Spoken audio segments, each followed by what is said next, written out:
Gloire à l'Éternel des armées, alléluia, bienvenue à une minute de prière de ce mercredi 5 novembre 2025. Le Seigneur a mis en mon cœur ce passage de Jonas chapitre 1, les versets 4 et 5 que je lis au nom de Jésus-Christ. L'Éternel fit souffler sur la mer un vent impétueux et il se leva sur la mer une grande tempête. Jonas s'endormit profondément, alléluia.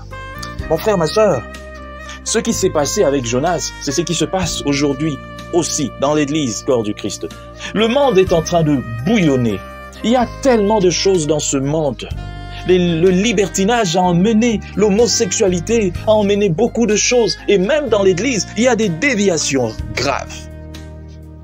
Mais face à tout ça, les chrétiens, ceux qui se font appeler chrétiens, la majorité reste comme ça, comme des spectateurs. Or, ce n'est pas ça. Nous sommes le sel du monde. Sans nous, ce monde n'aura aucune saveur. Nous sommes la lumière du monde. Sans nous, ce monde sera obscurité. Mais que faisons-nous? Il y en a beaucoup qui portent le nom des chrétiens, qui sont même des entre guillemets serviteurs de Dieu, mais qui contribuent à l'obscurité, à l'obscurantisme, qui renferment les quelques enfants de Dieu qu'ils ont à leur charge dans un obscurantisme bizarre, avec des messages bizarres, avec des enseignements bizarres qui ne poussent pas ces gens à pouvoir rayonner dans le monde. Et à côté, il y a aussi les chrétiens qui ne le sont que de nom, mais qui ne veulent pas témoigner, qui ne veulent pas parler de Jésus et qui ne veulent pas que dans leur vie même, des gens sachent qu'ils sont chrétiens. Ils vont à l'église le dimanche, mais pendant la semaine, ils sont pires que les païens. Et c'est ça tout justement. Des Jonas, vous dormez. Pendant que le monde, le bateau est en train de chavirer, vous dormez. Alors le monde aussi commence à vous pousser. Parce que Dieu ne peut pas accepter que toi qui as la lumière, que tu restes sous la table. Alors le monde commence à dire, c'est à cause de vous que le monde est comme ça.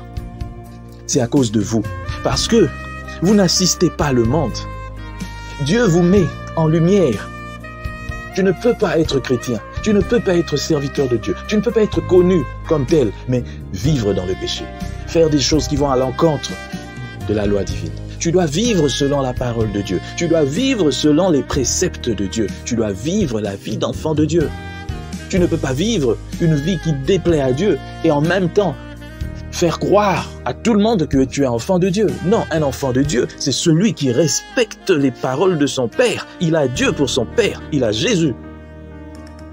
Tu es enfant de Dieu, je suis chrétien, je suis chrétien. On est dans un débat, souvent avec des musulmans, qui disent, mais vous les chrétiens, regardez, je leur dis non. Il y a pseudo-chrétien et puis il y a chrétien. Chrétien, c'est celui qui vit comme Christ, c'est imitateur de Christ. Alors celui qui se dit chrétien, tout simplement parce qu'il est né dans un pays dit chrétien, il ne l'est pas. On ne naît pas chrétien, on le devient. Celui qui se dit chrétien parce qu'il est né dans une famille dite chrétienne, ne l'est pas. À moins de naître de nouveau, de prendre une décision personnelle.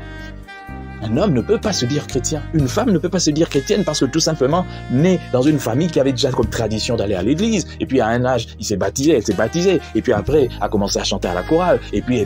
Il y en a même qui vont jusqu'à devenir pasteur parce que c'est une tradition familiale. Mais lui-même n'a aucune relation avec Jésus. Il n'est pas chrétien. Le christianisme, ne se transmet pas génétiquement. Ce n'est pas une affaire de sang humain, c'est une affaire de sang de Jésus. C'est une affaire de foi. C'est une affaire de décision. Tu dois te décider toi-même de vivre une vie qui glorifie Dieu. Tu dois décider toi-même de suivre Jésus-Christ. Tu dois décider toi-même d'abandonner la vie de péché. Si tu ne l'as jamais fait, tu n'es pas chrétien. Tu ne l'es pas encore, mais tu as l'occasion aujourd'hui de le devenir. Que Dieu bénisse sa parole, qu'il bénisse tous qui m'ont suivi, que cette parole atteigne les extrémités de la terre, au nom puissant du Seigneur Jésus-Christ. Amen. Bonne journée à tous.